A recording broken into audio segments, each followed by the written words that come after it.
যদি আপনিও যুবসাথী প্রকল্পের ফর্ম ফিল আপে কোনো ভুল করে থাকেন, তাহলে আজকের এই ভিডিওটি আপনার জন্য। কারণ আজকের এই ভিডিওতে আপনাদের জানাবো, যদি আপনি যুবসাথী প্রকল্পের ফর্ম ফিল আপে কোনো জায়গায় ভুল করে থাকেন, সেই ভুলের সংশোধন কিভাবে করবেন। তো আপনারা প্রত্যেকেই জানেন, বর্তমানে কিন্তু যুবসাথী প্রকল্পের অনলাইন এবং অফলাইন দুভাবেই ফর্ম জমা নেওয়া হচ্ছে। চাইলে আপনারা বাড়ি বসে অনলাইনে ফর্ম ফিল আপ করতে পারেন, চাইলে আপনারা ক্যাম্পে গিয়ে অফলাইনে ফর্ম জমা করতে পারেন। এইবার যদি আপনি অফলাইন ফর্ম ফিল আপে কোনো রকম ভুল করে থাকেন, সেক্ষেত্রে কিন্তু আপনি কারেকশন করতে পারবেন। তার পদ্ধতি কি রয়েছে সেটাও আপনাদের বলছি। পাশাপাশি এটাও জানিয়ে রাখি, যদি অফলাইন ফর্ম ফিল আপে বড় সড়ো কোনো ভুল না হয়, সেক্ষেত্রে কিন্তু আপনি এই কাজটি করবেন না। এর আগেও আপনাদের জানিয়েছিলাম, যুবসাথী প্রকল্পে ছোটখাটো ভুল থাকলে কিন্তু আপনার ফর্ম বাতিল হবে না। যেমন যদি আপনি ফটোর উপর সই না করেন বা করেন, সেক্ষেত্রে কোনো যায় আসে না। যদি আপনি date of birth Aadhaar card দেখে দেন, অর্থাৎ জন্ম তারিখ আধার কার্ড দেখে দেন বা মাধ্যমিকের অ্যাডমিট কার্ড দেখে দেন, সেক্ষেত্রেও কোনো যায় আসে না। যদি আপনি কাজের জায়গায় সেলফ এমপ্লয়েড লেখেন বা আনএমপ্লয়েড লেখেন বা স্টুডেন্ট লেখেন, সেক্ষেত্রেও কোনো যায় আসে না। এই কারণের জন্য কিন্তু ফর্ম আপনার বাতিল হবে না। তবে বড় সড়ো যে সমস্ত ভুল রয়েছে, অর্থাৎ দেখা গেল আপনি ব্যাংক অ্যাকাউন্টে কোনো রকম ভুল করে দিয়েছেন, ব্যাংকের এক নাম আপনি অন্য নাম দিয়েছেন, আইএফএসসি কোড একটা আপনি অন্য আইএফএসসি কোড বসিয়েছেন, বা ব্যাংক অ্যাকাউন্ট নাম্বারে আপনি ভুল করে ফেলেছেন, অথবা আপনি মাধ্যমিকের যে অ্যাডমিট কার্ড তার যে রোল নাম্বার সেটা আপনি ভুল লিখেছেন, নাম টোটালি ভুল হয়েছে।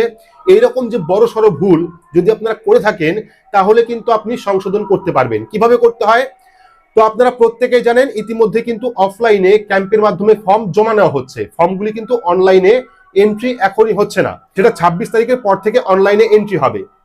তো যেহেতু সেই ফর্মটি অনলাইন এখনো পর্যন্ত এন্ট্রি হয়নি, তাই যদি আপনার মনে হয় আপনার ফর্ম ফিল আপে বড় সড়ো কোনো ভুল রয়েছে, আধার কার্ডের নাম্বারে ভুল থাকতে পারে, বয়সে ভুল থাকতে পারে, এইরকম বড় সড়ো যদি কোনো ভুল করে থাকেন এবং অফলাইন ক্যাম্পে ফর্ম জমা করে থাকেন, সেক্ষেত্রে কিন্তু আপনি অনলাইন আবেদন করতে পারবেন। যেহেতু ক্যাম্পে এখনো পর্যন্ত অনলাইন এন্ট্রি করা হয়নি, শুধুমাত্র ফর্মটা জমা নেওয়া হয়েছে, 26 তারিখের পর থেকে হয়তো অনলাইনে তারা রেজিস্ট্রেশন করবে। সেক্ষেত্রে আপনি এখনই কিন্তু অনলাইন বাড়ি বসে আপনি অ্যাপ্লাই করে দিতে পারবেন। আর নিজে থেকে অ্যাপ্লাই করলে কি হয়, সমস্ত জিনিস খুঁটিনাটি দেখে আপনি ফর্মটাকে ফিল আপ করতে পারবেন।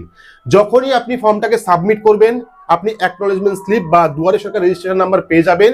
পরবর্তী সময় কিন্তু যে ক্যাম্পে আপনার ফর্ম জমা নিয়েছে, তারা কিন্তু অনলাইন এন্ট্রি করতে পারবে না। কারণ আগে থেকেই আপনার আধার কার্ড রেজিস্টার্ড হয়ে আছে, যেহেতু আপনি অনলাইন আবেদন করেছেন। সেক্ষেত্রে কিন্তু সেই ক্যাম্পের থেকে যখন অনলাইন আবেদন করবে, সেই আবেদন কিন্তু হবে না। অতএব আপনার অনলাইন যে আবেদন করেছেন সেটাই কিন্তু গ্রাহ্য হবে। সেক্ষেত্রে এটাই পদ্ধতি।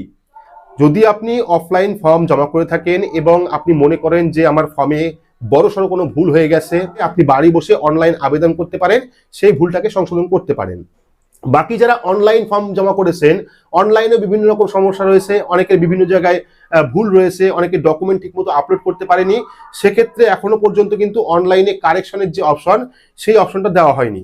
এবং যেহেতু আপনি অনলাইন আবেদন করে ফেলেছেন, আপনি অ্যাকনোলেজমেন্ট স্লিপ পেয়ে গেছেন, আপনার আধার কার্ড অনলাইন পোর্টালে চলে এসেছে, সেক্ষেত্রে কিন্তু আপনি অফলাইন ফর্ম জমা দিলেও সেই ফর্মটি রিজেক্ট হয়ে যাবে।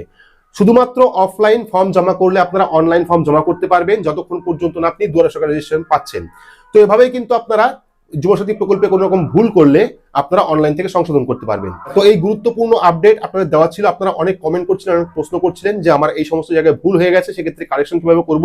তো এটাই কিন্তু কারেকশনের পদ্ধতি রয়েছে, আপনারা চেষ্টা করতে পারেন অনলাইন থেকে এন্ট্রি করতে পারেন। তবে বর্তমানে কিন্তু 7টা থেকে 9টা, অর্থাৎ রাত্রি 7টা থেকে সকাল 9টা পর্যন্ত অনলাইন আবেদন চলছে। তারপরে কিন্তু আর পোর্টালে আপনি কোনো কাজ করতে পারবেন না। সন্ধ্যে 7টার পর থেকে সকাল 9টা পর্যন্ত আপনি অনলাইনে যুবসাথী প্রকল্পের ফর্ম জমা, পাশাপাশি স্ট্যাটাস চেক করতে পারবেন।